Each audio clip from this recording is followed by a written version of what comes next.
नमस्ते भाई सबको। क्या हाल चाल हैं। आज हम शुरुआत कर रहे हैं एक चैप्टर को जो कि है पोलिनोमियल। ये क्लास 9th में भी है, क्लास 10th में भी है, तो हम इसको क्लास 10th के हिसाब से पढ़ेंगे। और ये चैप्टर टोटल 5 नंबर का आता है। तो चलिए शुरू करते हैं। सबसे पहला सवाल तो यही है कि पोलिनोमियल होती क्या है। तो पोलिनोमियल की डेफिनेशन होती है, it is a algebraic expression in which the power of variable is a whole number. अब अगर आप इस डेफिनेशन को देखेंगे ध्यान से तो इसमें 3 शब्दों का इस्तेमाल हुआ है। पहला शब्द है अलजेब्रिक एक्सप्रेशन, दूसरा शब्द है वेरिएबल और तीसरा शब्द है होल नंबर। यानी अगर हम इन तीनों बातों को समझ लेते हैं तो हम पोलिनोमियल को समझ जाएंगे कि पोलिनोमियल दरअसल होता क्या है। अगर आप पहली चीज़ को देखें होल नंबर, तो होल नंबर तो आप सब जानते हैं, आपने छोटी क्लासों में पढ़े हैं। होल नंबर वो होते हैं जो ज़ीरो से शुरू होते हैं, 0 1 2 3 4 5 6 7 8 9 10 एंड सो ऑन, वो होल नंबर होते हैं। अब सवाल आता है कि ये अलजेब्रिक एक्सप्रेशन क्या होता है, वेरिएबल क्या होता है। तो इनको समझने के लिए हम दो तीन चीज़ें समझते हैं। पहले हमें दो तीन बातें पता होनी चाहिए। अगर हम अलजेब्रिक एक्सप्रेशन को समझना चाहते हैं तो हमें कांस्टेंट पता होना चाहिए, वेरिएबल पता होना चाहिए। अगर ये दो बात हम समझ लेते हैं तो हम अलजेब्रिक एक्सप्रेशन को भी समझ जाएंगे। तो आइए मैं आपको समझाता हूँ। यहाँ ध्यान दें, देखिए, मान लेते हैं मेरे पास एक रेक्टेंगल है और आप सब जानते हैं इस रेक्टेंगल की लेंथ को मैं एल नाम दे देता हूँ और इसकी ब्रेड्थ को मैं बी नाम दे देता हूँ। अगर मैं आपसे पूछता हूँ कि रेक्टेंगल का पेरीमीटर क्या होगा, तो आप क्या कहेंगे, 2 × L + B होगा। ये इसका पेरीमीटर होता है, आपने छोटी क्लासों में पढ़ा है इस फॉर्मूले को। अब मैं यहाँ पर 3 4 रेक्टेंगल्स बनाता हूँ। ये पहली रेक्टेंगल मैंने बनाई, इसकी लंबाई हम मान लेते हैं 10 है और जो ब्रेड्थ है वो हम 2 मान लेते हैं। एक और रेक्टेंगल में बनाता हूँ, इसकी लेंथ मान लेते हैं 11 है और ब्रेड्थ मान लेते हैं 3 है। एक और रेक्टेंगल में बनाता हूँ, इसकी लेंथ को हम 8 मान लेते हैं और ब्रेड्थ को हम 4 मान लेते हैं। अगर मैं आपसे पूछता हूँ भाई इस वाली रेक्टेंगल का पेरीमीटर बताओ, तो आप कहेंगे सर फॉर्मूला तो हमें पता है, 2 × L + B होता है, वही लगने वाला है। यहाँ पर भी सेम फॉर्मूला लगेगा पेरीमीटर निकालने के लिए, 2 × L + B। यहाँ पर भी सेम फॉर्मूला लगेगा 2 × L + B। अब आपको करना क्या है, यहाँ पर वैल्यूज़ को पुट करना है। अगर आप ध्यान देंगे तो यहाँ L की वैल्यू कितनी है, 10, और यहाँ कितनी है, 2। तो 2 × 10 = 2। यहाँ रखेंगे तो 2 × 11 = 3, मैंने वैल्यू पुट कर दी है। यहाँ रखेंगे तो 2 × 8 = 4। अब आप यहाँ पर एक चीज़ ध्यान से ऑब्जर्व करिए। अगर आप देखेंगे तो L और B की वैल्यू इसके अनुसार अलग हो गई। L और B की वैल्यू यहाँ भी चेंज हो गई, L और B की वैल्यू यहाँ भी चेंज हो गई, लेकिन फॉर्मूला तो एक ही है। फॉर्मूला यहाँ भी वही लगा, यहाँ भी वही लगा, यहाँ भी वही लगा। लेकिन L और B की वैल्यू यहाँ कुछ है, यहाँ कुछ है, यहाँ कुछ है। और अगर आप कोई और रेक्टेंगल लेंगे तो जाहिर सी बात है वहाँ L और B की वैल्यू कुछ और होगी। तो आपने क्या देखा कि L और B की वैल्यू फिक्स नहीं रहती है। भाई फॉर्मूला सेम रहता है लेकिन L और B की वैल्यू तो चेंज होती रहती है। आप कोई भी क्वेश्चन करेंगे, हर क्वेश्चन में L और B की वैल्यू चेंज होती है। इसका मतलब जो वैल्यू फिक्स नहीं रहती, L और B फिक्स नहीं है यहाँ पर, ये हर परिस्थिति में चेंज हो रहे हैं। जो हर परिस्थिति में चेंज होता है उन्हीं को हम वेरिएबल कहते हैं। तो L और B यहाँ पर क्या है, वेरिएबल्स हैं। अगर आप एक चीज़ और ऑब्जर्व करेंगे, ये जो 2 है जो आगे लगा हुआ है, ये 2 यहाँ पर भी वैसे का वैसा है, यहाँ पर भी वैसे का वैसा है, यहाँ पर भी वैसे का वैसा है। क्या इस 2 में कोई परिवर्तन आया, तो आप कहेंगे नहीं आया। तो जो चीज़ कतई नहीं बदलती, जिसमें कोई अंतर नहीं आता, उसे हम कांस्टेंट कहते हैं। तो आप समझ जाएंगे कि जो वैल्यू फिक्स रहती है हमेशा उन्हें कांस्टेंट कहते हैं, और जो सदैव चेंज होती रहती हैं उन्हें वेरिएबल कहते हैं। अब हमने क्या किया है, हमने इनको समझने के लिए कुछ चीज़ें ध्यान रखें। आप कहेंगे सर कांस्टेंट होते कौन से हैं, हम कैसे पहचानेंगे। तो जितनी भी गिनती होती है, जो काउंटिंग नंबर्स होते हैं, चाहे 1 हो, 2 हो, 3 हो, 4 हो, -1 हो, -2 हो, -3 हो, -4 हो, 0 हो, 1/2 हो, 2/3 हो, 3/4 हो, पॉइंट वाले नंबर हो, 0.4 हो, 0.5 हो। यानी जो भी नंबर्स आपने आज तक देखे हैं वो सारे के सारे नंबर कांस्टेंट कहलाएंगे। कारण क्या है इसका, क्योंकि वो चेंज नहीं हो सकते। एग्जाम्पल के तौर पर अगर 2 है तो आप इसको 2 ही कहोगे, 2 की जगह आप अपनी मर्जी से यहाँ पर 3 नहीं लिख सकते, 2 2 ही रहेगा। -1 रहेगा, 0.4 0.4 ही रहेगा, ये चेंज नहीं होगा। यानी कि ये नंबर्स जो होते हैं ना वो हमेशा कांस्टेंट होते हैं, यानी वो कभी चेंज नहीं होते, वो हमेशा फिक्स रहते हैं। अब सवाल है सर वेरिएबल्स को कैसे पहचानेंगे। तो जो वेरिएबल्स होते हैं इनको हमने डिनोट करने के लिए छोटी ABCD का प्रयोग करते हैं। जो छोटी ABCD आपको कहीं पर भी दिखे, ABCD and so on, XYZ, इन छोटे ABCD वाले लेटर से हमेशा हम वेरिएबल्स को डिनोट करते हैं। मैं उम्मीद कर रहा हूँ आप कांस्टेंट और वेरिएबल दोनों को समझ गए होंगे। अब आते हैं अलजेब्रिक एक्सप्रेशन के ऊपर। तो मैंने वही लिखा है, कांस्टेंट जो फिक्स होता है, वेरिएबल जो चेंज होता रहता है, यानी कि जो फिक्स नहीं रहता है। अब सवाल है अलजेब्रिक एक्सप्रेशन क्या होता है। तो जो अलजेब्रिक एक्सप्रेशन होता है इसकी डेफिनेशन को पढ़िएगा आप। ये कह रहा है it is made up of constant variable and operation like plus minus divide multiply. यानी कि अलजेब्रिक एक्सप्रेशन जो होता है वो कॉन्स्टेंट वेरिएबल और ऑपरेशन इन तीन चीज़ों से मिलकर बनता है। एक तो अलजेब्रिक एक्सप्रेशन में आपको कॉन्स्टेंट मिलेंगे, पहली बात, एक वेरिएबल मिलेगा, और भाई कोई भी एक ऑपरेशन मिलेगा उनके बीच में, या तो प्लस का साइन होगा या माइनस का साइन होगा या डिवाइड का होगा या मल्टीप्लाई होगा।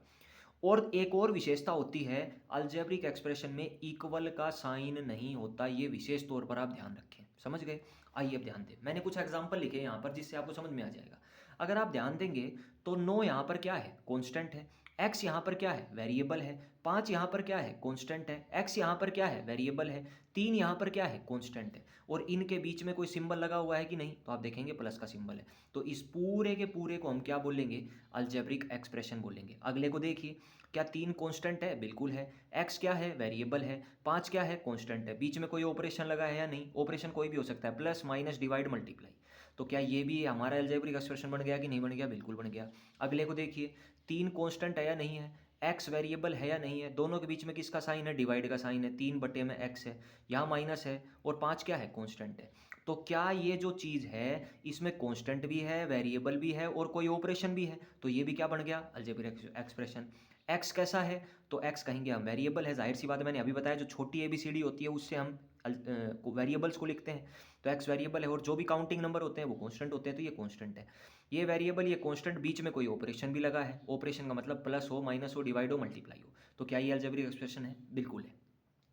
अब एक चीज़ और आती है कि टर्म क्या होती है, इसको हम समझते हैं। तो जो टर्म्स होती है ना, टर्म्स होती हैं कि अलजेब्रिक एक्सप्रेशन के अंदर आप देखें जो अलजेब्रिक एक्सप्रेशन जिनसे बनता है वो टर्म ही होती है। एग्जाम्पल के तौर पर अगर आप ध्यान देंगे तो यहाँ पर बीच में प्लस लग गया, प्लस लग गया तो मतलब ये एक अलग वैल्यू हो गई, ये एक अलग वैल्यू हो गई, ये एक अलग वैल्यू हो गई। तो ये इन वैल्यूज़ को हम टर्म बोलते हैं। अगर हम इनको इकट्ठा करके एक नाम दें तो हम क्या कहेंगे, ये पूरी की पूरी भी एक टर्म है, ये भी एक टर्म है, ये भी एक टर्म है। अगर मैं पूछूं इस पहले वाले अलजेब्रिक एक्सप्रेशन में कितनी टर्म्स हैं, तो आप कहेंगे 3 टर्म्स हैं। दूसरे वाले में देखो, ये भी एक टर्म है, ये भी एक टर्म है, बीच में प्लस का साइन हो गया तो ये अलग हो गई, ये अलग होगी, तो इसमें टोटल कितनी टर्म्स हैं, 2। यहाँ ध्यान देंगे तो इसमें कितनी टर्म्स हैं, एक ये हो गई, एक ये हो गई, कितनी टर्म हो गई, टोटल 2। यहाँ देखेंगे तो यहाँ कितनी टर्म्स हैं, एक ये हो गई, एक ये हो गई, कितनी टर्म हो गई, यहाँ पर 2। तो मैं उम्मीद कर रहा हूँ हमने 4 बातें पढ़ी।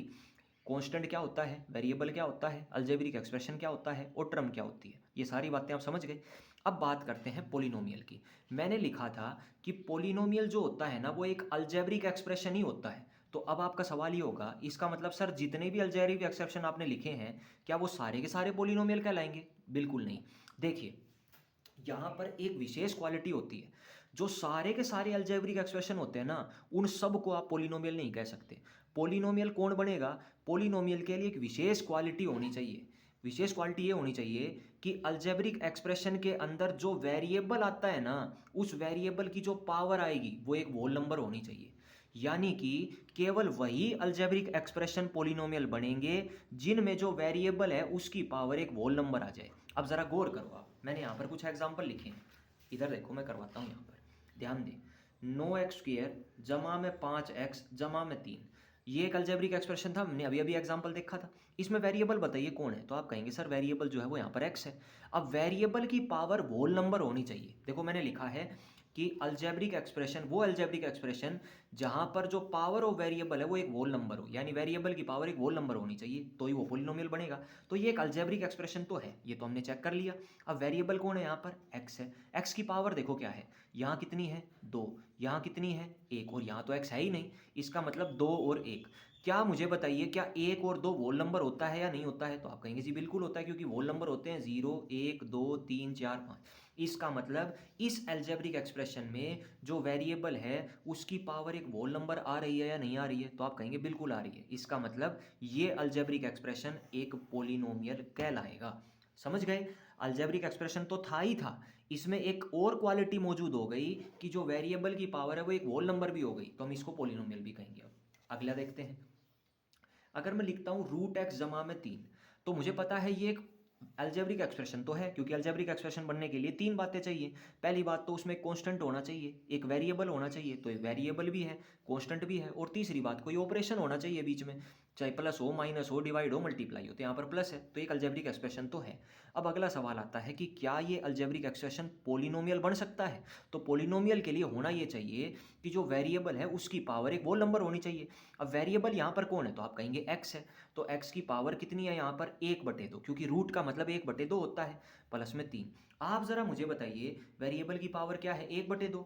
क्या 1/2 वोल नंबर होता है या नहीं होता है? तो आप कहेंगे वोल नंबर नहीं होता है, क्योंकि वोल नंबर शुरू होते हैं 0 से, 0 1 2 3 4 5। तो इसका मतलब वेरिएबल की पावर एक वोल नंबर नहीं है। तो ये जो √x/3 है ना, ये अलजेब्रिक एक्सप्रेशन तो है, लेकिन यहाँ पर ये पोलिनोमियल नहीं है। समझ गए मेरी बात को मैं क्या कहना चाह रहा हूँ? क्लियर हो गया होगा। एक और एग्जांपल लेते हैं, 4/x/3।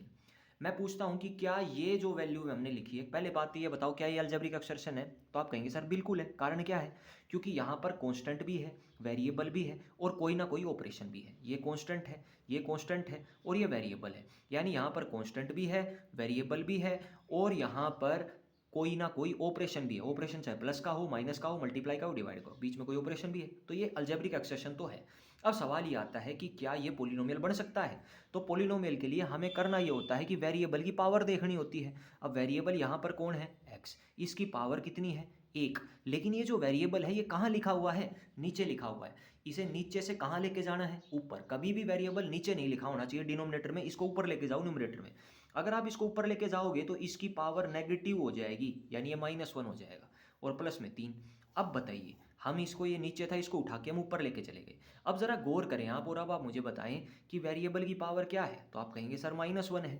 क्या -1 कोई होल नंबर होता है? तो हम कहेंगे होल नंबर तो 0 1 2 3 4 यानी पॉजिटिव होते हैं, जबकि ये तो नेगेटिव है। तो इसका मतलब यहाँ वेरिएबल की पावर एक होल नंबर नहीं है। अगर नहीं है तो इसका सिंपल सा मतलब ये हुआ कि ये एक पोलिनोमियल नहीं है। ये एक अलजेब्रिक एक्सप्रेशन तो है, लेकिन पोलिनोमियल नहीं है। तो अब मैं उम्मीद कर रहा हूँ कि सबको ये समझ में आ गया होगा कि पोलिनोमियल होती क्या है, कांस्टेंट क्या होते हैं, वेरिएबल क्या होते हैं, अलजेब्रिक एक्सप्रेशन क्या होता है, टर्म क्या होती है, और अलजेब्रिक एक्सप्रेशन और पोलिनोमियल में क्या डिफरेंस होता है, और कौन से अलजेब्रिक एक्सप्रेशन पोलिनोमियल बनते हैं। ये सारी बातें आप लोग समझ गए होंगे। ठीक है, अब हम बढ़ते हैं आगे। आ जाइए।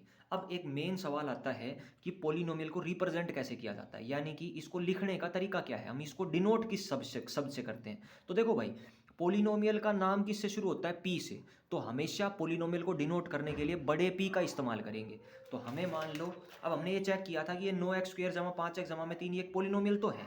अब अगर इसको डिनोट करना है तो किससे डिनोट करेंगे? पी से डिनोट करेंगे। बड़ा पी लिखो, बराबर किसको लिख रहे हो आप? 9x² + 5x/3, इसको आप डिनोट कर रहे हो। तो इसका नाम हम डाल रहे हैं, तो इसका नाम हम किससे लिखेंगे? पी से। पोलिनोमियल है तो पी से।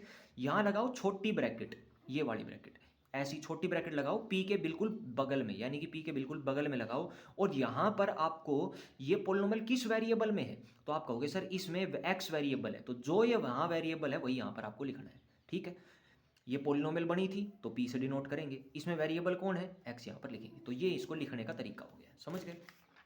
अच्छा, अगर आप ध्यान से देखेंगे तो यहाँ पर ये भी पोलिनोमियल है, 3t + 5। तो इसको कैसे लिखेंगे? बड़ा P लिखो, और इसमें वेरिएबल कौन है? तो आप कहेंगे t। तो P के बगल में ब्रैकेट लगा के क्या लिख देंगे? t। pt का मतलब है ये एक पोलिनोमियल है, और इसमें वेरिएबल कौन है? t है। यहाँ देखेंगे तो ये भी एक पोलिनोमियल है, पोलिनोमियल की कंडीशन को सेटिस्फाई करती है। और अगर ये पोलिनोमियल है तो इसको p से लिखेंगे, और ये इसमें वेरिएबल कौन है? तो आप कहेंगे y। तो यहाँ पर ब्रैकेट में किसको लिखेंगे? y को लिखेंगे। मैं उम्मीद कर रहा हूँ आप लोग इस बात को समझ गए होंगे। क्लियर है? अब अगला सवाल आता है कि पोलिनोमियल कितने प्रकार की होती है। तो पोलिनोमियल को हम 2 प्रकार में विभाजित कर सकते हैं। पहला तो टर्म के अनुसार, और दूसरा डिग्री के अनुसार। टर्म के आधार पर पोलिनोमियल 3 प्रकार की होती है, मोनोमियल, बाइनोमियल और ट्राइनोमियल। डिग्री के आधार पर पोलिनोमियल जो होती है वो 3 प्रकार की है, लीनियर, क्वाड्रेटिक और क्यूबिक। समझ गए? अगर आप ध्यान देंगे तो मोनोमियल, सबसे पहले हम टर्म के आधार पर चलते हैं। मोनोमियल पोलिनोमियल हम उसको कहेंगे जिसमें केवल एक टर्म हो। समझ गए? एग्जाम्पल के तौर पर मैंने लिखा 5x⁻3। अगर आप ध्यान से देखेंगे तो यहाँ पर वेरिएबल कौन है? x, और कांस्टेंट कौन है? 5। और वेरिएबल की पावर चेक कर लो, क्या वेरिएबल की पावर एक होल नंबर है? तो आप कहेंगे बिल्कुल है। तो ये पोलिनोमियल तो है। और इस पोलिनोमियल में कितने टर्म है? केवल एक टर्म है। अगर यहाँ प्लस लगा के मैं 4 लिख देता तो कितनी टर्म हो जाती? 2 टर्म हो जाती। लेकिन इसमें केवल कितनी टर्म है? एक ही टर्म है। तो जब इसमें एक टर्म है तो इसका नाम क्या होगा? मोनोमियल। अगला देखो, पोलिनोमियल, यहाँ पे मैंने लिखा खाली t।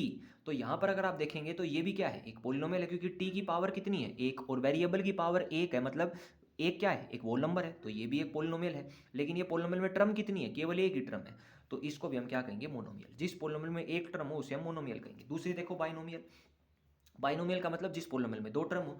तो यहाँ देखो ये कुछ मैंने एग्जांपल लिखे हैं। ये पोलिनोमियल का अंदर वेरिएबल कौन है, एक्स, तो इसको लिखेंगे पी एक्स। इस पोलिनोमियल में वेरिएबल कौन है, जेड, तो इसको कैसे लिखेंगे, पी जेड। इसमें कितनी टर्म है, एक ही हो गई, एक ही हो गई, दो। इसमें भी कितनी टर्म है, दो, एक और एक, दो। तो ये कौन है, बाइनोमियल। ट्राइनोमियल वो होती है जिसमें तीन टर्म होती हैं। तो यहाँ पर हमने एक एग्जाम्पल लिखा है, देखो एक ये हो गई, एक ये हो गई, एक ये हो गई, कितनी टर्म हो गई, तीन। तो ये कौन सी हो गई है, ट्राइनोमियल। अब हम बात करते हैं डिग्री क्या होती है, उसके बाद हम बात करते हैं कि डिग्री के आधार पर पोलिनोमियल तीन प्रकार की होती है और कैसे हम समझते हैं। देखिए अगली जो डेफिनेशन है वो है डिग्री। डिग्री क्या होती है, डिग्री जो होती है वो एक वेरिएबल की हाईएस्ट पावर होती है एक पोलिनोमियल के अंदर। मैंने कुछ एग्जांपल लिखे हैं। यहाँ पर मैंने एक पोलिनोमियल को लिखा है x³ घटा 5x² जमा 6x घटा में 4। आप मुझे ये बताएं इस पोलिनोमियल में वेरिएबल कौन है, तो आप कहेंगे सर वेरिएबल तो यहाँ पर x है। तो x की सबसे बड़ी पावर को देख लो आप, यहाँ x की पावर कितनी है, 3, यहाँ x की पावर कितनी है, 2, यहाँ x की पावर कितनी है, 1। इनमें से सबसे बड़ी कौन है, तो आप कहेंगे 3, तो डिग्री कौन हो जाएगी, 3। अगले में देखिए यहाँ एक पोलिनोमियल मैंने लिखा है x घटा में 5। यहाँ पर वेरिएबल कौन है, तो आप कहेंगे x है। x की पावर कितनी है, 1। अब यहाँ पर और तो कहीं पर x है ही नहीं, तो यहाँ पर सबसे बड़ी पावर भी कौन होगी, 1 होगी, तो डिग्री कौन हो जाएगी, 1। समझ गए। अब आते हैं डिग्री के आधार पर पोलिनोमियल तीन प्रकार की होती है, एक लीनियर, एक क्वाड्रेटिक और एक क्यूबिक। लीनियर पोलिनोमियल वो होती है जिसकी डिग्री 1 होती है। यहाँ पर मैंने दो एग्जांपल लिखे हैं, देख लो आप। यहाँ पर 3x है, यहाँ पर वेरिएबल कौन है, x, और x की पावर कितनी है, 1, तो डिग्री कौन हो जाएगी, 1। यहाँ t में है ये पोलिनोमियल, तो t की पावर कितनी है, 1, तो डिग्री कितनी हो जाएगी यहाँ पर 1, और जिसकी डिग्री 1 होती है वो लीनियर होती है। यहाँ देखेंगे जिसकी डिग्री 2 होती है वो क्वाड्रेटिक पोलिनोमियल है। तो इसकी डिग्री कितनी है, यहाँ पर देखोगे तो x की हाईएस्ट पावर कितनी है, 2। यहाँ y की हाईएस्ट पावर कितनी है, यहाँ 2 है, यहाँ 1 है, सबसे बड़े वाली कौन है, 2, तो इसकी भी डिग्री 2, इसकी भी डिग्री 2, ये दोनों कौन हो गई, क्वाड्रेटिक पोलिनोमियल हो गई।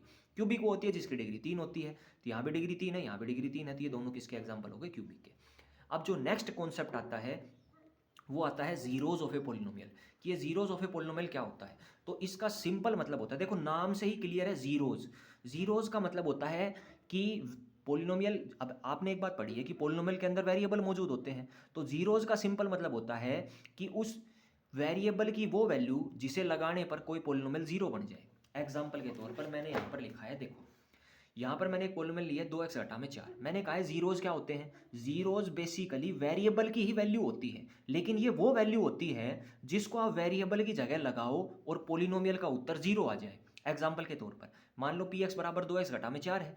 अगर मुझे इस पोलिनोमियल का उत्तर जीरो बनाना है तो मैं x की जगह क्या पुट करूं, तो आप कहोगे सर अगर हम x की जगह 2 धर देंगे ना, तो यहाँ देखो 2 गुणा में 2 घटा में 4, तो 4 घटा में 4, क्या इसका उत्तर जीरो बन जाएगा कि नहीं बन जाएगा, तो आप कहेंगे बिल्कुल बन जाएगा। जैसे ही इसका उत्तर जीरो बना, तो ये जीरो कब बना, तो आप कहेंगे जब हमने x की जगह 2 पुट किया। तो जो x की जगह 2 पुट करने पर ये जीरो बना है, तो x बराबर 2 जो होगा वो इस पोलिनोमियल का जीरोज कहलाएगा। समझ गए। अगली पोलिनोमियल लेते हैं। अगली पोलिनोमियल है x² घटा 5x जमा में 6। इस x की जगह वेरिएबल कौन है, x। इस x की जगह मैं क्या वैल्यू पुट करूं जिससे इस पोलिनोमियल का उत्तर जीरो आ जाए, वही क्या होंगे, हमारे इस पोलिनोमियल के जीरोज कहलाएंगे। समझ गए। पोलिनोमियल के जीरोज का मतलब यही होता है कि वेरिएबल की वो वैल्यू जिसे लगाने पर पोलिनोमियल उत्तर जीरो देते। तो अगर आप x की जगह 2 धरेंगे इसके अंदर तो भी इसका उत्तर जीरो आएगा। अगर आप x की जगह 3 धरेंगे तो भी इसका उत्तर क्या निकल के आएगा, जीरो आएगा। अब आप कहेंगे सर ऐसे हम कैसे सोचें, हमें कैसे पता चलेगा कि भाई क्या रखने पर इसका उत्तर जीरो आएगा। तो आपको सोचना नहीं है, जीरोज को निकालने का एक आसान तरीका भी होता है। वो तरीका क्या होता है वो मैं आपको समझाता हूँ। देखो जैसे ये पहला एग्जांपल था 2x घटा में 4। अगर मान लो मुझे इस पोलिनोमियल के जीरोज निकालने, तो एक तरीका तो मैंने आपको बता दिया कि आप अपने मन में सोच लो कि मैं इस x की जगह क्या रखूं जिससे इसका उत्तर जीरो आ जाए। दूसरा तरीका क्या है, आप इस वैल्यू को उठा के जीरो के बराबर पुट कर दो। अब जैसे ही आप इसको जीरो के बराबर रखोगे तो ये -4 इधर आएगा, प्लस का 4 हो जाएगा, 2x बराबर 4 हो गया। अब ये 2 गुणा में इसके नीचे जाएगा, भाग में चला जाएगा, काटने पर उत्तर 2 आएगा, x बराबर 2। इसका मतलब x बराबर 2 जो होगा वो इस पोलिनोमियल का जीरो होगा। यहाँ से भी वही उत्तर आया और हमने ऊपर निकाला था, ऊपर भी वही उत्तर आया था। बताओ सेम आ गया कि नहीं आ गया। तो दोनों तरीके हैं, या तो आप अपने मन में सोच लो, या आप क्या करो, जीरोज निकालने के लिए जो पोलिनोमियल दिए ना उसको जीरो के बराबर पुट कर दो, और x के जो जो उत्तर आएंगे वही हमारे जीरोज होंगे। अगला देखते हैं। अगला एग्जांपल था हमारा ये x² घटा 5x जमा में 6। अगर इसके जीरोस पता करने तो क्या करो, इसको उठा के जीरो के बराबर पुट कर दो, यानी px को किसके बराबर पुट कर दो, जीरो के बराबर। तो हमने जीरो के बराबर इसको रखा।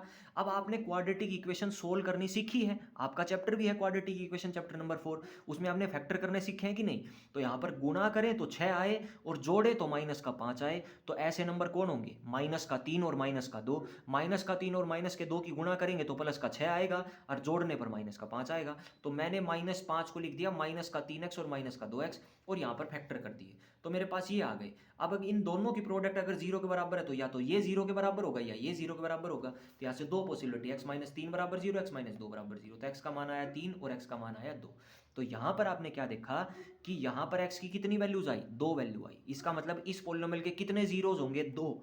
यानी x बराबर 3 रखेंगे तब भी इसका उत्तर 0 आएगा, x बराबर 2 रखेंगे तब भी इसका उत्तर 0 आएगा। और चेक करो ऊपर भी तो सेम यही उत्तर निकाले थे हमने, ये हमने अपने मन मन में सोचे थे।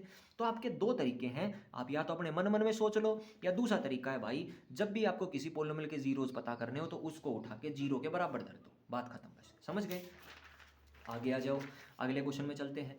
अगला है हमारे पास, अब हमें क्या पढ़ना है। देखो जो आपका सिलेबस है ना, उसमें केवल दो ही पॉलिनोमियल शामिल है। कौन कौन सी, एक तो लीनियर और एक क्वाड्रेटिक। जो सवाल आपके पेपर में आता है वो क्वाड्रेटिक पॉलिनोमियल का ही आता है। 3 नंबर का एक क्वेश्चन आता है जो कि 100% श्योर आता है, एक्सरसाइज 2.2 से आता है। तो ज़्यादा इंपॉर्टेंट कौन है, क्वाड्रेटिक पॉलिनोमियल। बाकी हमें दोनों पढ़नी है, लीनियर और क्वाड्रेटिक। लीनियर और क्वाड्रेटिक की सिलेबस में, क्यूबिक जो है वो हमारे सिलेबस में नहीं है। तो अब जो भी हम चीज़ पढ़ेंगे वो केवल लीनियर और क्वाड्रेटिक से जुड़ी हुई पढ़ेंगे, समझ गए। तो आइए सबसे पहले हम लीनियर पॉलिनोमियल की बात करते हैं।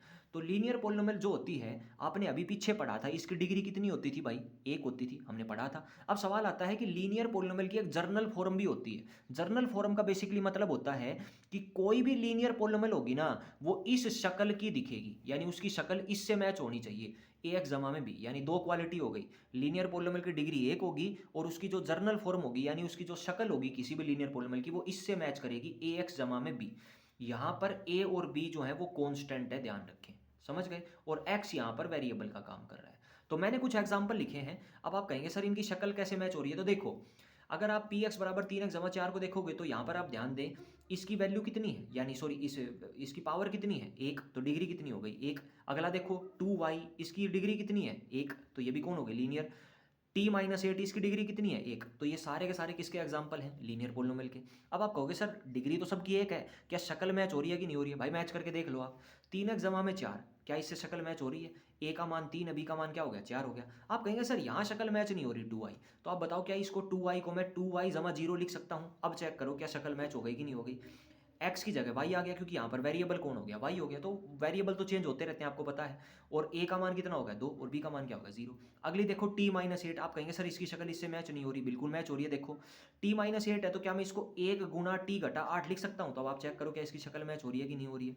a का मान क्या हो गया, 1, वेरिएबल की जगह यहाँ पर कौन आ गया, t, और b का मान क्या हो गया, -8। समझ गए।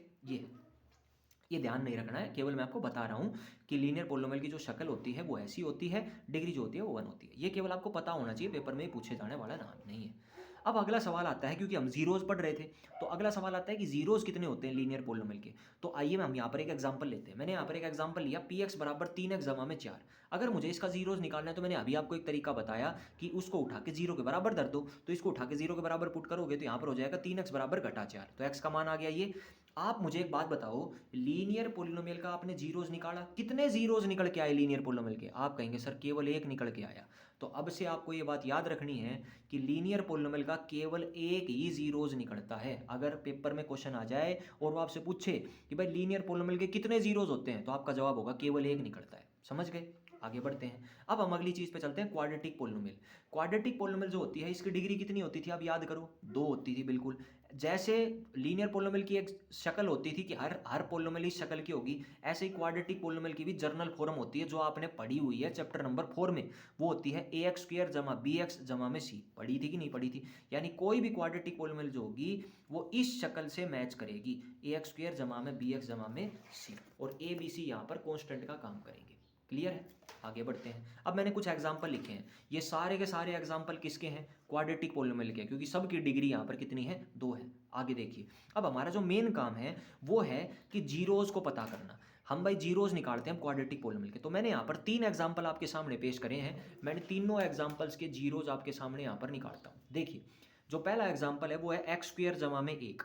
तो यहाँ पर अगर आप ध्यान देंगे तो डिग्री कितनी है, तो आप कहेंगे सर डिग्री यहाँ पर 2 है। अगर यहाँ पर डिग्री 2 है तो डिग्री 2 है तो ये क्वाड्रेटिक पोलिनोमियल है। अगर मुझे इसके जीरोज निकालने तो मैं क्या काम करूंगा, आप कहेंगे सर इसको उठा के 0 के बराबर पुट करेंगे। तो भाई इसको उठा के 0 के बराबर धर दो। जैसे ही आप इसको 0 के बराबर धरोगे तो ये जो +1 है इधर आएगा तो -1 हो जाएगा। अब ये स्क्वायर है, स्क्वायर जब इधर जाता है तो किस में कन्वर्ट हो जाता है, रूट में कन्वर्ट हो जाएगा। और यहाँ पर हमें कितनी वैल्यूज मिलती हैं, 2, क्योंकि स्क्वायर जब इधर जाता है तो एक वैल्यू पॉजिटिव देता है और एक वैल्यू नेगेटिव देता है। और यहाँ पर रूट के अंदर कौन है, नेगेटिव। और आपने एक बात पढ़ी हुई है कि रूट में नेगेटिव नंबर कभी भी नहीं आ सकते क्योंकि ये रियल नंबर नहीं है। और अगर ये रियल नंबर नहीं है तो इसका मतलब यहाँ से x की एक भी वैल्यू नहीं मिलेगी मुझे। अगर एक भी वैल्यू नहीं मिलेगी तो इस क्वाड्रेटिक पोलिनोमियल का एक भी जीरोज नहीं मिलेगा यहाँ पर। समझ गए। अगला एग्जाम्पल लेते हैं। अगला एग्जाम्पल है x² जमा में 5x जमा में 6। अगर मुझे इसके जीरोज निकालने हैं तो क्या करेंगे, इसको उठा के 0 के बराबर धर देंगे। अब जैसे ही 0 के बराबर धरे तो यहाँ पर तो ये क्वाड्रेटिक इक्वेशन बन गई एक प्रकार से। अब इसके आप फैक्टर कैसे करेंगे, तो देखो गुणा करें तो 6 आए और जोड़े तो 5 आए। मैंने करने सिखा रखे हैं कि नहीं सिखा रखे हैं। गुणा करने पर 6 आए और जोड़ने पर 5, तो ऐसे नंबर कौन होंगे, 3 और 2। 3 और 2 की गुणा करेंगे तो 6 आएगा और जोड़ने पर क्या उत्तर आएगा, 5 आएगा। तो 5x को हमने तोड़ के लिख दिया 3x जमा में 2x। अब बस यहाँ पर हमने इसके फैक्टर कर दिए, फैक्टर करने पर ये आ गए। अब दोनों की प्रोडक्ट अगर 0 के बराबर है तो या तो ये 0 होगा या ये 0 होगा। तो हमने दोनों को 0 के बराबर, तो x का मान आया -3 और -2। अब ध्यान दें ये भी क्वाड्रेटिक पोलिनोमियल है लेकिन इसके कितने जीरोज निकल के आए, 2, एक -3 एक -2। ये भी क्वाड्रेटिक पोलिनोमियल थी लेकिन इसका एक भी जीरोज नहीं निकला। एक और एग्जांपल लेते हैं, px बराबर x²। अब इसके जीरोज निकालने तो इसको क्या करेंगे, 0 के बराबर पुट करेंगे। तो x² बराबर 0, स्क्वायर इधर जाएगा तो किस में कन्वर्ट हो जाएगा, रूट में। और यहाँ पर हमें दो वैल्यू मिलेगी, एक पॉजिटिव और एक नेगेटिव। और रूट 0 क्या होता है, 0। अब देखो 0 के आगे चाहे आप प्लस का निशान लगाओ चाहे माइनस का निशान लगाओ, 0 तो 0 ही रहने वाला है। तो इसका मतलब यहाँ पर कितने जीरोज निकलेंगे, केवल एक ही जीरोज निकलेगा। यानी इस वाली क्वाड्रेटिक पोलिनोमियल का एक जीरो निकला, इस वाली क्वाड्रेटिक पोलिनोमियल के 2 जीरो निकले और इस वाली क्वाड्रेटिक पोलिनोमियल का एक भी जीरो नहीं निकला। तो आपको क्या निचोड़ समझ में आया, आपको ये समझ में आया अगर कोई आपसे पूछे कि भाई एक क्वाड्रेटिक पोलिनोमियल के कितने जीरोज हो सकते हैं, तो आपका जवाब होगा ऐसा भी हो सकता है कि उस क्वाड्रेटिक पोलिनोमियल का एक भी जीरो ना निकले, ऐसा भी हो सकता है कि उस क्वाड्रेटिक पोलिनोमियल का एक जीरो निकल आए, और ऐसा भी हो सकता है कि उस क्वाड्रेटिक पोलिनोमियल के 2 जीरोज निकल के आ जाए। मेरी बात आप समझ गए। तो अब हम इस बात को अगर इंग्लिश में कहें तो हम ऐसे कहेंगे, मैंने यहाँ पर लिखा है वही मैंने हिंदी में लिखा है कि हमने देखा कि क्वाड्रेटिक पोलिनोमियल के या तो एक भी जीरोज नहीं मिलेगा, या एक जीरो मिलेगा, या 2 जीरो मिलेगा। अब इस बात को अगर हमें इंग्लिश में कहना हो तो हम क्या कहेंगे, एक क्वाड्रेटिक पोलिनोमियल है at most 2 zeros. At most शब्द का मतलब होता है ज्यादा से ज्यादा, यानी कि एक क्वाड्रेटिक पोलिनोमियल के ज्यादा से ज्यादा कितने जीरोज हो सकते हैं, 2, और कम से कम कितने हो सकते हैं, 0। या तो एक भी जीरो नहीं होगा, या एक होगा, या फिर कितने होंगे, 2। ये क्वेश्चन पेपर में आ चुका है, आपसे पूछा जा चुका है कि क्वाड्रेटिक पोलिनोमियल के कितने जीरो होते हैं। जनरली जो लोग होते हैं वो क्या करते हैं, ऑप्शन में 2 टिक करके आ जाते हैं, क्योंकि उन्हें लगता है भाई क्वाड्रेटिक पोलिनोमियल है, इसकी डिग्री 2 होती है तो इसके जीरोज भी 2 होंगे, जबकि ऐसा नहीं होता है। क्वाड्रेटिक पोलिनोमियल के जो जीरोज होते हैं वो या तो ऐसा होगा कि एक भी नहीं मिलेगा, या एक होगा, या फिर 2 होंगे। ठीक है। अब यहाँ से हमें एक निचोड़ समझ में आया, हमें यहाँ पर एक निचोड़ ये समझ में आया कि जो जीरोज होते हैं ना वो कभी भी डिग्री से ज़्यादा नहीं हो सकते। एग्जाम्पल के तौर पर आपने एक चीज़ देखी, क्वाड्रेटिक पोलिनोमियल की डिग्री कितनी होती है, 2 होती है ना, तो इसके मैक्सिमम कितने जीरोज हो सकते हैं, 2। 2 से ज़्यादा तो जीरोज नहीं निकल सकते ना, और कम से कम कितने हो सकते हैं, 0। जाहिर सी बात है भाई, हमने वही देखा कि ऐसा भी हुआ कि एक भी जीरो नहीं मिला, और ऐसा हुआ कि एक जीरो हुआ या फिर 2 जीरो हुए। ऐसे ही अगर वो आपसे कह दे कि अगर कोई पोलिनोमियल है उसकी डिग्री 50 है तो उसके जीरोज कितने हो सकते हैं, तो आप ये कहेंगे उसके मैक्सिमम जीरोज कितने हो सकते हैं, 50, क्योंकि जितनी उसकी डिग्री होती है उतने जीरो उसके निकल सकते हैं, और कम से कम कितने हो सकते हैं, 0। समझ गए।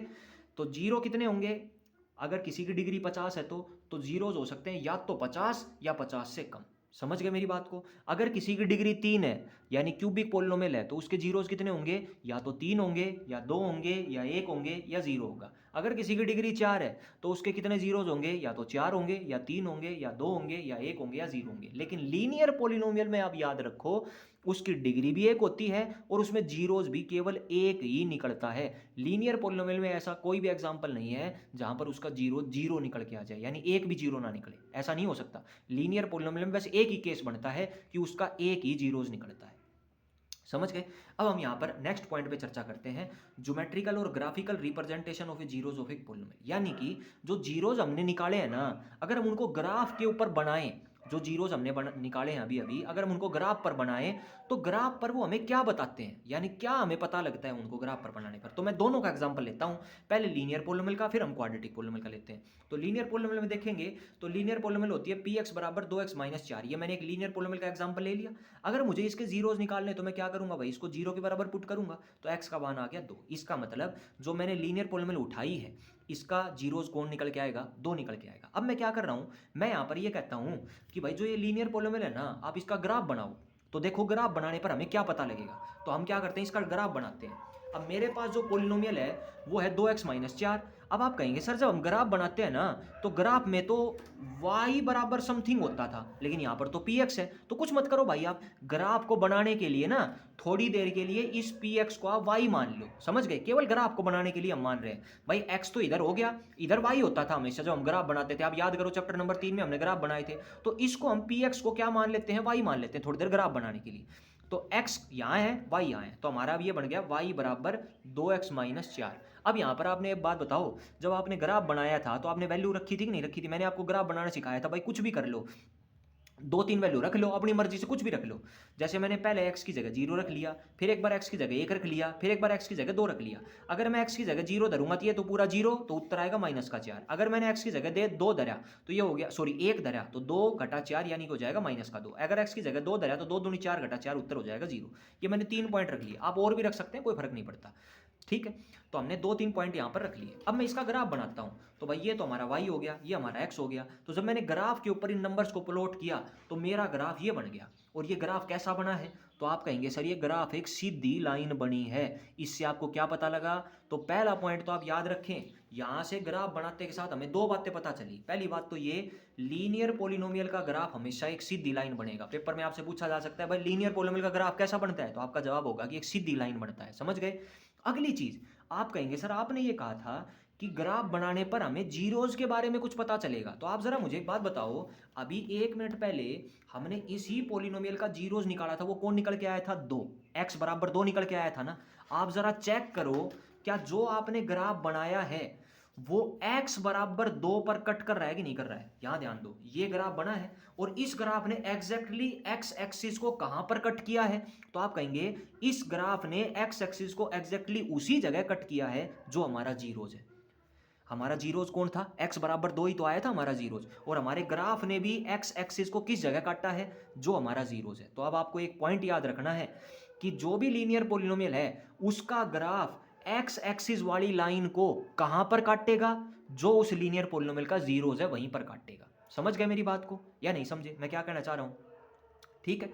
ये अब एक एग्जांपल देखते हैं, जैसे कि ये तो पता लग गया होगा कि लीनियर पोलिनोमियल का ग्राफ x एक्सिस को केवल एक जगह काटेगा और जिस जगह काटेगा वही हमारा जीरोज होगा, ठीक है। अब मान लो, यहाँ ध्यान दे, एक एग्जांपल के तौर पर इसी पर बना देता हूं मैं। मान लो ये मैं कोई ग्राफ बनाता हूँ, कोई भी पोलिनोमियल है, एग्जाम्पल के तौर पर y बराबर 3x माइनस 6। ये हमने कोई पोलिनोमियल ले ली, y कह दो या px कह दो, एक ही बात है। px बराबर 3x माइनस 6 एक पोलिनोमियल है, ठीक है। अब यहाँ पर सॉरी 4x 3x घटा में 9 मान लो, ठीक है। px बराबर 3x माइनस 9, यहाँ पर 1 है, यहाँ पर 2 है, यहाँ पर 3 है, यहाँ पर -1 है, यहाँ पर -2 है, सॉरी 1 है, 2 है और यहाँ पर है 3, ठीक है। ये मैंने बना दिए हैं, यहाँ 0 है। और मैं इसका ग्राफ बनाता हूँ, जब आप इसका ग्राफ बनाएंगे ना तो ग्राफ कुछ ऐसा बनेगा, ऐसा ये ग्राफ बनेगा। अब यहाँ पर ये ग्राफ कैसा है, सीधी लाइन है। अगर ग्राफ सीधी लाइन है तो जाहिर तौर पर ये सीधी लाइन का ग्राफ किसका है, लीनियर पोलिनोमियल का, क्योंकि जब भी ग्राफ सीधा बनेगा तो एक लीनियर पोलिनोमियल का ग्राफ होगा। अब यहाँ पर आप ये देख लो कि ये x एक्सिस को किस जगह कट कर रहा है, तो आप कहेंगे 3 पर कट कर रहा है। अगर ये x एक्सिस को 3 पर काट रहा है तो इस पोलिनोमियल का जीरोज भी कौन होगा, 3 ही होगा, ठीक है। अब आप बिना देखे बता सकते हो, जैसे ध्यान दो, मतलब बिना निकाले बता सकते हो। मान लो कोई पोलिनोमियल है 1 2 3 4 -1 -2 -3, ये हो गया। मान लो मैं कोई ग्राफ बनाता हूँ, ये मैंने कोई ग्राफ बना दिया, ये ग्राफ कैसा है, तो आप कहेंगे सर सीधी लाइन है। ये सीधी लाइन का एक ग्राफ है और इस ग्राफ ने x एक्सिस को किस जगह काट रखा है, -2 पर काट रखा है। अगर इसने -2 पर काट रखा है ना, तो इसका मतलब क्या हो गया, इसका सिंपल मतलब ये हो गया कि जिस भी पोलिनोमियल का, जिस भी, पहली बात तो ये ग्राफ सीधी लाइन है, अगर सीधी लाइन है तो ये ग्राफ लीनियर पोलिनोमियल का है, एक बात तो ये समझ में आ गई। दूसरी बात ये देख लो, ये x एक्सिस पर किस जगह काट रहा है, तो आप कहेंगे -2 पर। तो ये जिस भी लीनियर पोलिनोमियल का ग्राफ होगा उसका जीरोज कौन होगा, -2 होगा। मैं आपको ये समझाना चाह रहा हूँ कि जो भी लीनियर पॉलिनोमियल का ग्राफ बनता है ना, वो एक्स एक्सिस को जिस जगह काटता है वही उसका जीरोज होता है। आप चाहे किसी भी लीनियर पॉलिनोमियल का ग्राफ बना लेना, वो एक्स एक्सिस को उसी जगह काटेगा जो उसका जीरोज होगा। समझ गए? आ जाइए आगे। और लीनियर पॉलिनोमियल का ग्राफ केवल एक ही जगह काटेगा, कारण क्या है? क्योंकि उसका एक ही जीरोज होता है, दो तो होते नहीं है भाई। आ जाओ। तो ये हो गए भाई। अब हम बढ़ते हैं थोड़ा सा आगे।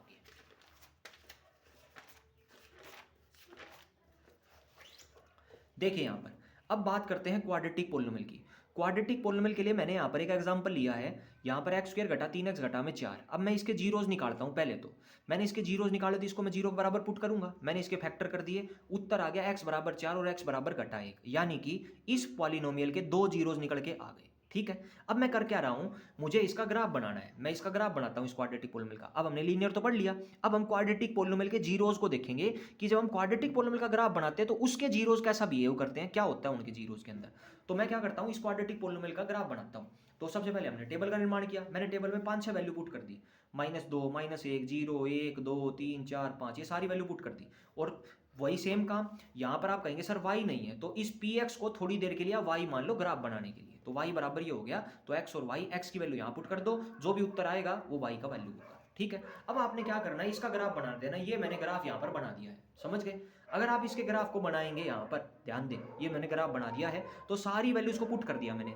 जो जो वैल्यू आई थी ना, -2, -6, -1, -0, 0, -4, 1, -6, 2, -6, 3, -4, 4, 0, 5, 6, इन सब को हमने यहाँ पर प्लॉट कर दिया। अब आप यहाँ पर एक चीज देखो गौर करके, ये जो ग्राफ है ये एक्स एक्सिस को कितनी जगह काट रहा है? तो आप कहेंगे सर ये वाला जो ग्राफ है ये एक्स एक्सिस को दो जगह काट रहा है।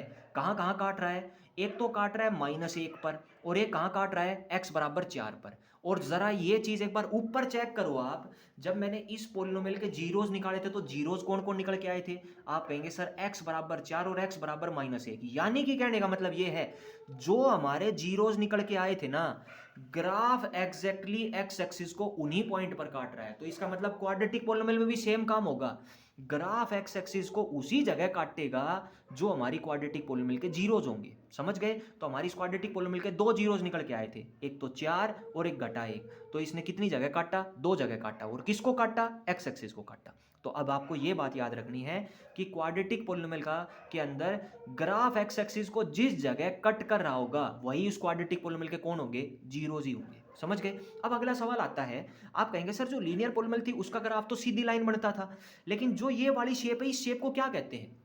तो अगर आप गौर करेंगे, क्वाड्रेटिक पोलिनोमियल का जो ग्राफ है ना, वो यू शेप का है। ये कैसी शेप है? यू। यू यू होता है ना, ABCD के अंदर जो यू होता है, यू शेप का ग्राफ होता है। अब जो ये यू शेप होती है ना, इस यू शेप को पैराबोला बोला जाता है। नाम याद रखिए, जैसे सीधी लाइन को स्ट्रेट लाइन कहते हैं, ऐसे यू शेप के ग्राफ को पैराबोला बोलते हैं। अगर पेपर में आए कि क्वाड्रेटिक पोलिनोमियल का ग्राफ किस शक्ल का होता है, तो वहां पर यू शेप नहीं लिखाएगा, वहां पर लिखाएगा पैराबोला। तो आपको पैराबोला पर टिक करना है। क्लियर है? ध्यान रखें। अब जो ये यू शेप होती है ना, ये कई अलग अलग तरीके से बन सकती है। ऐसा भी हो सकता है कि यू सीधा बन जाए, ऐसा भी हो सकता है कि यू उल्टा बन जाए, और ऐसा भी हो सकता है कि यू इस तरफ बन जाए, और ऐसा भी हो सकता है कि यू इस तरफ बन जाए। समझ गए? तो ये 4 तरीकों से बन सकता है। अगर मैं सिंपल बात करूं, यानी कि ग्राफ ऐसी शक्ल का भी बन सकता है, ग्राफ ऐसी शक्ल का भी बन सकता है, ग्राफ ऐसी शक्ल का भी बन सकता है, और ग्राफ ऐसी शक्ल का बन सकता है। समझ गए? यानी ध्यान रखें, शक्ल यू शेप होगी। अब वो यू शेप कैसे भी बन सकती है, ऐसे बन सकती है, ऐसे बन सकती है, ऐसे बन सकती है, और ऐसे बन सकती है। समझ गए? लेकिन ध्यान रखें, जहां पर यू शेप बनी होगी, समझ जाना वो क्वाड्रेटिक पोलिनोमियल का ग्राफ है। और क्वाड्रेटिक पोलिनोमियल का ग्राफ एक्स एक्सिस को जहां पर काटेगा वो उसके क्या होते हैं? जीरोज होते हैं। सिंपल याद रखो, यानी एक्स एक्सिस जहां पर कट हो रही है ना, उतने ही जीरोज होते हैं। यहां पर ध्यान देंगे तो एक्स एक्सिस कितनी जगह कट हो रही है? दो जगह। तो इसका मतलब ये क्वाड्रेटिक पोलिनोमियल का ग्राफ है, क्योंकि इसकी शक्ल यू है, और इसके कितने जीरोज होंगे? दो। और कौन कौन से जीरोज होंगे उनका नाम भी बता सकते हो। एक होगा -1 और एक होगा 4, और हमने ऊपर निकाले भी थे, चेक कर लो, यहाँ पर भी -1 और 4 ही आया था कि नहीं आया था? अब हम बढ़ते हैं आगे। वही मैंने यहाँ पर लिखा है कि क्वाड्रेटिक पोलिनोमियल का ग्राफ यू शेप का होता है। अब वो यू शेप इन चारों में से कोई भी हो सकती है, ऐसे भी हो सकती है, ऐसे भी हो सकती है, ऐसे भी हो सकती है, ऐसे भी हो सकती है। इस शेप को पैराबोला बोलते हैं, ये मैंने बता दिया। और क्वाड्रेटिक पोलिनोमियल का ग्राफ एक्स एक्सिस को उसी जगह काट रहा है जो उसके जीरोज है, ये भी मैंने आपको बता दिया। अब मैंने आपके सामने ना कुछ एग्जांपल पेश किए हैं, ध्यान से देखो। ये सब एग्जाम्पल जो है क्वाड्रेटिक पोलिनोमियल के हैं। अगर आप ध्यान से देखोगे तो जो पहला ग्राफ मैंने बनाया है यहाँ पर, ये आपकी किताब में दिए हुए हैं। इस ग्राफ को ध्यान से देखो, ये ग्राफ एक्स एक्सिस, ये वाली लाइन एक्स एक्सिस है, एक्स एक्सिस को कितनी जगह काट रहा है? तो आप कहेंगे सर एक्स एक्सिस को दो जगह काट रहा है, एक तो यहाँ काट रहा है, एक यहाँ काट रहा है। तो पहली बात, वो आपसे दो सवाल पूछेगा, ये ग्राफ दे देगा और कहेगा भाई ये ग्राफ लीनियर पोलिनोमियल का है या क्वाड्रेटिक का? तो आप क्या कहेंगे? ये क्वाड्रेटिक का है। क्यों? क्योंकि इसकी शक्ल कैसी है? U shape. दूसरा सवाल वो ये पूछेगा कि इसके कितने जीरोज हैं। तो मैंने अभी बताया, ये जो ग्राफ है ये एक्स एक्सिस को कितनी जगह काट रहा है, ये देख लो, उतने इसके जीरोज होंगे। तो एक्स एक्सिस को केवल ये दो जगह काट रहा है, तो हमारे दोनों सवालों के उत्तर हो गए, ये क्वाड्रेटिक पोलिनोमियल है और दूसरा इसके दो जीरोज हैं। अगला देखो, अगर आप ध्यान देंगे तो ये भी शक्ल कैसी है? यू शेप है। अगर ये यू शेप है तो भाई ये ग्राफ किसका है? क्वाड्रेटिक पोलिनोमियल का है। अगला सवाल वो आपसे ये पूछेगा कि इसके कितने जीरोज होंगे। तो भाई जीरोज होते हैं एक्स एक्सिस को कितनी जगह काट रहा है। तो ये वाली लाइन एक्स एक्सिस है, आप चेक करो क्या ये ग्राफ एक्स एक्सिस को कहीं पर टच कर रहा है? तो आप कहेंगे सर नहीं कर रहा। अगर नहीं कर रहा तो इसका मतलब इस वाले क्वाड्रेटिक पोलिनोमियल का एक भी जीरोज नहीं होगा। और आप याद करो, पीछे मैंने आपको बताया था कि कुछ क्वाड्रेटिक पोलिनोमियल ऐसी भी होती हैं जिनके एक भी जीरोज नहीं होते। ये वैसा ही एग्जांपल है, समझ गए? अगला देखो, अगला है यहाँ पर, मैंने यहाँ पर भी एक ग्राफ बनाया है। ये ग्राफ की शक्ल कैसी है? यू शेप है। अगर ये यू शेप है तो जाहिर तौर पर ये भी किसका ग्राफ है? क्वाड्रेटिक पोलिनोमियल का। अब अगला सवाल वो आपसे ये पूछेगा इसके कितने जीरोज होंगे। तो आप ये देखो, या क्या ये एक्स एक्सिस को कहीं पर काट रहा है? तो आप कहेंगे नहीं काट रहा। नहीं काट रहा तो इसके कितने जीरोज होंगे? जीरो, यानी एक भी जीरोज नहीं होगा। ठीक है, तो ये पहली एक्सरसाइज है। पहली एक्सरसाइज में मैं आपको दिखाता हूँ, यहाँ पर ध्यान से देखें पहली एक्सरसाइज में क्या सवाल पूछे गए हैं, क्या ये यहाँ पर कह रहा है। देखो, ये आपकी पहली एक्सरसाइज है। पहली एक्सरसाइज में यहाँ पर ग्राफ बना बना के दे रखे हैं और आपको यहाँ पर ये बताना है कि कितने जीरोज हैं। नाम नहीं बताने कि ये क्वाड्रेटिक का ग्राफ है, क्यूबिक का ग्राफ है, या किसका ग्राफ है, या लीनियर का ग्राफ है, ये नाम नहीं बताना। आपको केवल इतना बताना है कि कितने जीरोज हैं। तो जब भी आपसे ग्राफ बना के ये पूछे ना कि उसके कितने जीरोज होंगे, तो आपको केवल ये देखना है वो ग्राफ एक्स एक्सिस को कितनी जगह काट रहा है। चेक करो, क्या ये जो पहला वाला ग्राफ है, क्या इसने एक्स एक्सिस को कहीं पर काटा? तो आप कहेंगे नहीं काटा। तो इसका मतलब इस ग्राफ के अनुसार इसके कितने जीरोज होंगे? जीरो, एक भी जीरो नहीं होगा। इस वाले ग्राफ को देखो, ये वाला ग्राफ एक्स एक्सिस को कितनी जगह काट रहा है? तो आप कहेंगे सर ये एक्स एक्सिस को केवल एक जगह काट रहा है, तो इसमें कितने जीरोज होंगे? एक। ये वाला ग्राफ देखो, एक्स एक्सिस को कितनी जगह काट रहा है? तो आप कहेंगे सर तीन जगह, एक, दो और तीन। तो इसके कितने जीरोज होंगे? तीन। इस वाले ग्राफ को देखो, ये वाला ग्राफ एक्स एक्सिस को कितनी जगह काट रहा है? तो आप कहेंगे दो जगह, एक और दो। तो इसके कितने जीरोज होंगे? दो। ये वाला ग्राफ देखो, एक्स एक्सिस को कितनी जगह काट रहा है? एक, दो, तीन, चार। तो इसके कितने जीरोज होंगे? चार।